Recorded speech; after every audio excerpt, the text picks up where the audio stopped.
అబ్జర్విట్, CMD products, energy booster ఇలాంటి main products ఉన్నాయి. First వచ్చేసి అబ్జర్విట్ అంటే అబ్జర్విట్ సబ్లింగల్ స్ప్రేస్ అన్నమాట.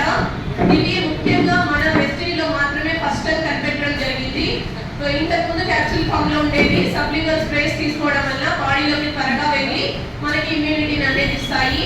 ఇందులో ఏమంటే మనకి C vitamin, D vitamin, multi vitamin, B12 vitamin అనేవి కూడా ఉంటాయి అన్నమాట సబ్లింగల్ స్ప్రేస్.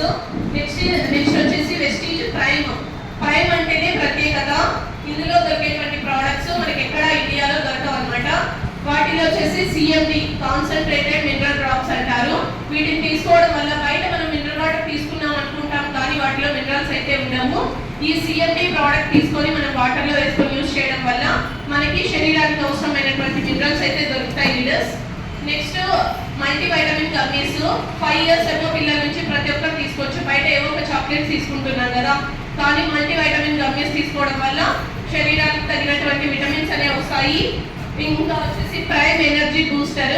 ఎనర్జీ బూస్టర్ అంటే జెంట్స్ కోసం యూజ్ చేయడానికి, వాళ్ళకి డిప్రెషన్, యాంగ్జైటీ ఇలాంటివన్నీ స్ట్రెస్ కి లోన్ అవ్వకుండా ఓన్లీ జెంట్స్ కోసమే ప్రత్యేకంగా తయారు చేసినది. Next krill oil. Krill oil అనేది కూడా క్రిల్ అనే ఫిష్ నుంచి తయారు చేస్తున్నారు. అట్లాంటిక్ మహాసముద్రంలో కొన్ని వేల అడుగుల లోతుల్లో నుంచి తీసి తయారు చేసినది.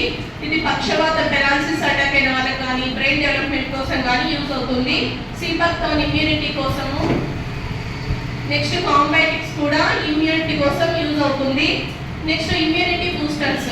మనకి ఎక్కువగా ఇమ్యూనిటీ అంటే ఎప్పుడు అర్థం అవుతుందంటే కరోనా పీరియడ్లోనే ఇమ్యూనిటీ అనేది ఖచ్చితంగా ఉండాలి అనేది తెలిసింది. ఆ ఇమ్యూనిటీ బూస్టర్లో మెయిన్ ప్రోడక్ట్స్ వచ్చేసి స్పైరీనా, సముద్రపు పాచి అంటారు. సముద్రం లోపల ఉన్నటువంటి పాచి నుంచి తీసినది అది క్యాప్సూల్ ఫామ్ లో ఇస్తున్నారు. దీంట్లో వచ్చేసి ఎన్ని పోషకాలు మన శరీరానికి అయితే